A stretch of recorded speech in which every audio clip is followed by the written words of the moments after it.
वक्रतुंड महाकाय सूर्यकोटि संप्रभ निर्विघ्नं कुरु मम देव सर्वकार्येषु सर्वदा। सर्वमंगलमांगल्ये शिवे सर्वार्थसाधिके शरणे त्र्यंबिके गौरी नारायणे नमोस्तुते। सच्चिदानन्दरूपाय विश्वोपत्यादिहेतवे तापत्रविनाशाय श्रीकृष्णाय वयं नमः।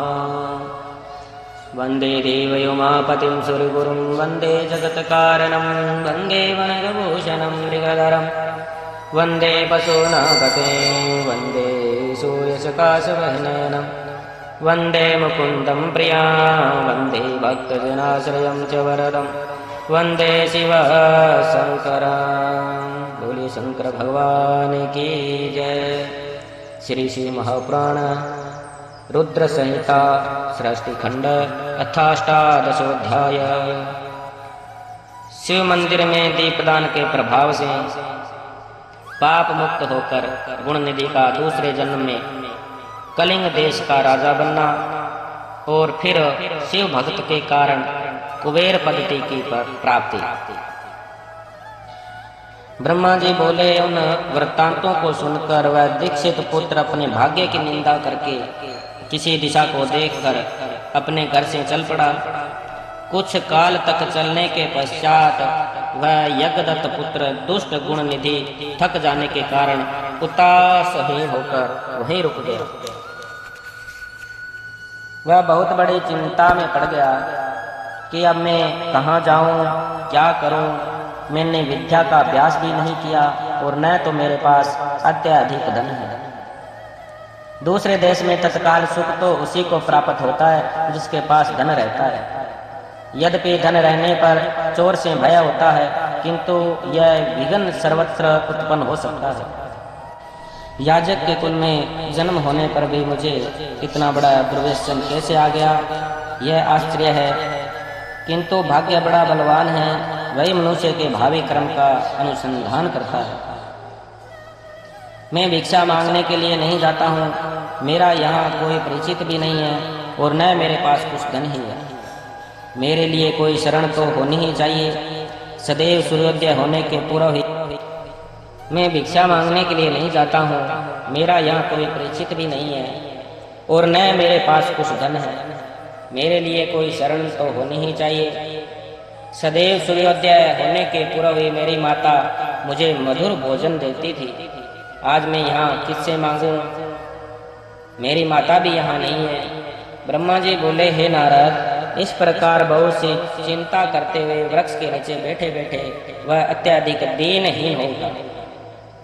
इतने में सूर्यास्त होने को चला गया। इसी समय कोई शिव भक्त मनुष्य अनेक प्रकार की परम दिव्य पूजा सामग्रियां लेकर शिवरात्रि के दिन उपवास पूर्वक महेश्वर की पूजा करने के लिए अपने परिवारजनों के साथ नगर से बाहर निकला। शिवजी में रथ चित्त वाले उस भक्त ने शिवालय में प्रवेश करके सावधान मन से यथोचित रूप से शंकर की पूजा की।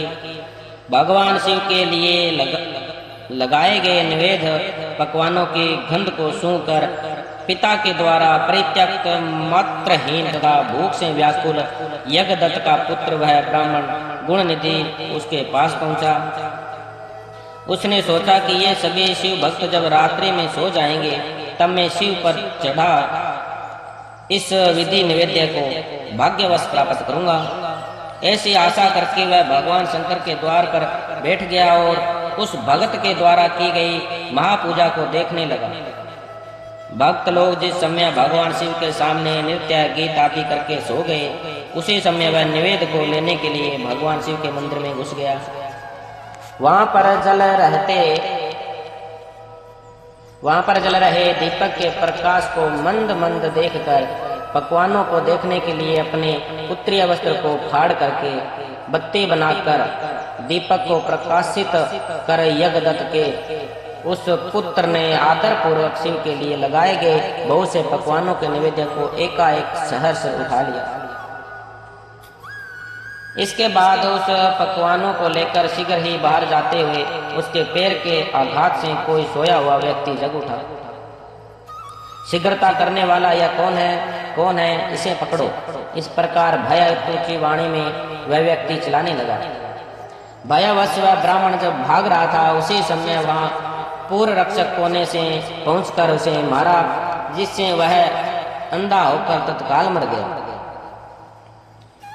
यज्ञदत्त के उस पुत्र ने निश्चित शिव की ही कृपा से नैवेद्य को खा लिया था, न कि अपने भावी पुण्य बल के प्रभाव से। इसके पश्चात उसे मरे हुए ब्राह्मणों को यमलोक ले जाने के लिए पास मुद्गर हाथ में लिए हुए यम के भयंकर दूत वहां आकर उसे बांधने लगे। इतने में छोटी छोटी घंटियां से युक्त आभूषण धारण किए हुए और हाथ में त्रिशूल संयुक्त हो शिवजी के पार्षद दिव्य विमान लेकर उसे ले जाने के लिए आ गए। शिवगण बोले, हे यमराज गणों, इस परम धार्मिक ब्राह्मण को छोड़ दो। यह ब्राह्मण दंड के योग्य नहीं है, इसके समस्त पाप भस्म हो चुके हैं। इसके अनंतर शिव पार्षदों के वचन सुनकर यमराज के गण आश्चर्यचकित हो गए और महादेव जी के गणों से कहने लगे। शंभु के गणों को देखकर डरे हुए तथा प्रणाम करते हुए यमराज के दूतों ने इस प्रकार कहा कि हे गणों, यह ब्राह्मण तो दुराचारी था। यमगण बोले, कुल की मर्यादा का उल्लंघन करके यह माता पिता की आज्ञा से पारंग मुख सत्य सोच से परिभ्रष्ट और संध्या तथा स्नान से रहित था। यदि इसके अन्य कर्मों को छोड़ भी दिया जाए तो भी इसके शिव के निर्माल्य चढ़ाए गए नैवेद्य का उल्लंघन किया है, अर्थात चोरी की है। इसके इस हेय कर्म को आप सब स्वयं देख लें। आप जैसे लोगों के लिए यह स्पर्श के योग्य भी नहीं है। जो शिव निर्माल्य को खाने वाले, शिव निर्माल्य की चोरी करने वाले और शिव निर्माल्य को देखने वाले हैं, उनका स्पर्श अवश्य ही पाप कारक होता है। विष को जानबूझकर पी लेना श्रेयकर है और अछूत का स्पर्श कर लेना भी अति उत्तम है, किंतु कंठगत प्राण होने पर भी शिव निर्माल्य का सेवन उचित नहीं है। धर्म के विषय में आप सब जिस प्रकार प्रमाण है वैसे हम लोग नहीं हैं। हे शिवगण सुनिए, यदि इसमें धर्म का लेस मात्र भी हो तो हम सब उसे सुनना चाहते हैं। यम के दूतों की इस बात को सुनकर शिव के पार्षद भगवान शिव के चरण कमल का स्मरण करके कहने लगे। शिव के सेवक बोले, हे यम किंकरो, जो सूक्ष्म शिव धर्म है, जिन्हें सूक्ष्म दृष्टि वाले ही जान सकते हैं, उन्हें आप स्थूल दृष्टि वाले कैसे जान सकते हैं। हे यमदूतों, पाप रहित इस यज्ञदत्त पुत्र ने यहाँ पर जो पुण्य कर्म किया है उसे सावधान होकर सुनो। इसने शिवलिंग के शिखर पर पड़ रही दीपक की छाया को दूर किया और अपने उत्तरीय वस्त्र को फाड़कर उससे दीपक की वर्तिका बनाई और फिर उससे दीपक को पुनः जलाकर उस शिवरात्रि में शिव के लिए प्रकाश किया। हे किंकरो, उस कर्म के अतिरिक्त अन्य भी पुण्य कर्म किया है। शिव पूजा के प्रसंग में इसने शिव के नामों का स्मरण किया है और स्वयं उनके नामों का उच्चारण भी किया है। भक्त के द्वारा विधिवत की जा रही पूजा को इसने उपवास रखकर बड़े ही मनोयोग से देखा है। अतः यह आज ही हम लोगों के साथ शिवलोक को जाएगा। वहाँ शिव का अनुगामी बनकर यह कुछ समय तक उत्तम भोगों का उपभोग करेगा। तत्पश्चात अपने पाप रूपी मेल को धोकर यह कलिंग देश का राजा बनेगा, क्योंकि यह श्रेष्ठ ब्राह्मण निश्चित ही शिव का प्रिय हो गया है। अब इसके विषय में कुछ कहने की आवश्यकता नहीं है। तुम लोग जैसे आए हो वैसे ही अति प्रसन्न मन से अपने लोक को चले जाओ। ब्रह्मा जी बोले, हे मुनीश्वर, उनके वाक्य को सुनकर परांग मुख हुए समस्त यमदूत अपने लोक को लौट गए। गणों ने यमराज से गुण निधि के उस संपूर्ण वृतांत का निवेदन किया और शिवदूतों ने उनसे जो कहा था वह समाचार आरंभ से उन्हें सुना दिया। धर्मराज बोले, हे गणों, तुम सब सावधान होकर मेरे इस वाक्य को सुनो। जैसा आदेश दे रहा हूँ वैसा ही प्रेम पूर्वक तुम लोग करो। हे गणों, इस संसार में जो श्वेत भस्म से त्रिपुंड धारण करते हैं उन सभी को छोड़ देना और यहाँ पर कभी मत लाना। हे गणों, जो श्वेत भस्म से शरीर में उधतुदुलन करते हैं उन सब को तुम लोग छोड़ देना और यहाँ कभी मत लाना। इस संसार में जिस किसी भी कारण से जो शिव के वेश धारण करते हैं उन सभी लोगों को भी छोड़ देना। इस जगत में जो रुद्राक्ष धारण करते हैं या सिर पर जटा धारण करते हैं उन सबको तुम छोड़ देना। जिन लोगों ने जीविका के निमित्त ही शिव का वेश धारण किया है उन सबको भी छोड़ देना। जिन्होंने दंभ और छल प्रपंच के कारण ही शिव का वेश धारण किया है उन सबको भी तुम लोग छोड़ देना, यहाँ मत लेकर आना।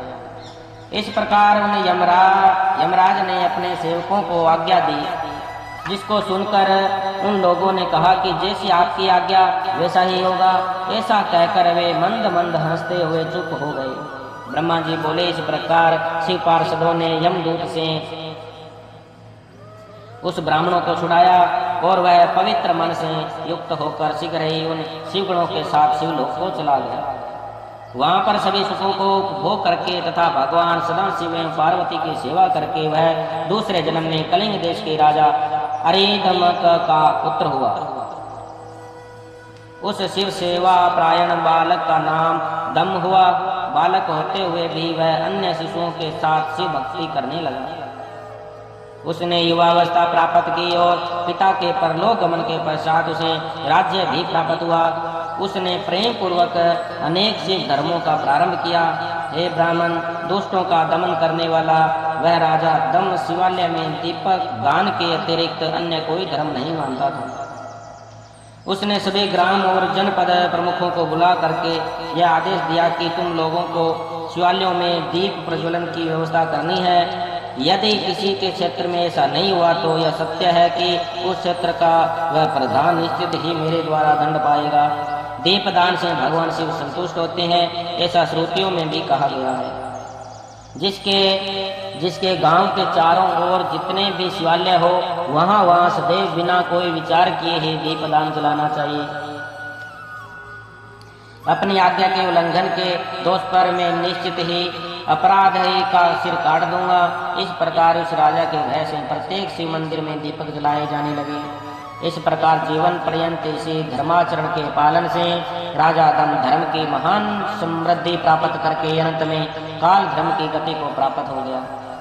अपनी इस दीप वासना के कारण शिवालय में बहुत से दीपक प्रज्वलित करके वह राजा दूसरे जन्म में रत्नमय दीपों को की शिखाओं को आश्रय देने वाले अलकापुरी का राजा कुबेर हुआ। इस प्रकार भगवान शंकर के लिए अल्प मात्र भी किया गया धार्मिक कृत्य समय आने पर फल प्रदान करता है। यह जानकर उत्तम सुख चाहने वाले लोगों को शिव का भजन करना चाहिए। यहाँ सभी धर्मों से सदा ही दूर रहने वाला दीक्षित का पुत्र और कहाँ देव योग से धन चुराने के लिए शिव मंदिर में उसका प्रवेश एवं स्वार्थवश दीपक की वर्ती को जलाकर शिवलिंग के मस्तक पर छाया हुए अंधकार को दूर करने के लिए किया गया उसका पुण्य, जिसके प्रभाव से उसने कलिंग देश का राज्य प्राप्त किया और सदैव धर्म में अनुरक्त रहने लगा। पूर्व जन्म के संसार के उदय होने के कारण ही शिवालय में सम्यक रूप से मात्र दीपकों को जलाकर उसने यह दिग्पाल कुबेर की महान पदवी प्राप्त कर ली। हे मुनीश्वर, देखिए कि यह मनुष्य धर्मा इस समय इस लोक में रहकर इसका भोग कर रहा है। इस प्रकार यज्ञदत्त के पुत्र गुणनिधि के चरित्र का वर्णन कर दिया, जो शिव को प्रसन्न करने वाला है और उसके सुनने की सभी कामनाएं पूर्ण हो जाती है। गुणनिधि ने सर्वदेवमय भगवान सदाशिव से जिस प्रकार मित्रता प्राप्त की, अब मैं उसका वर्णन से कर रहा हूँ। हे तात, एकाग्रचित्त होकर आप सुने। बोलिए शंकर भगवान की जय। इस प्रकार शिव महापुराण के अंतर्गत दिव्य रुद्र संहिता के प्रथम खंड में सृष्टि उपाख्यान के अंतर्गत कैलाश गमन उपाख्यान में गुण निधि सदगति वर्णन नामक 18वां अध्याय पूर्ण हुआ।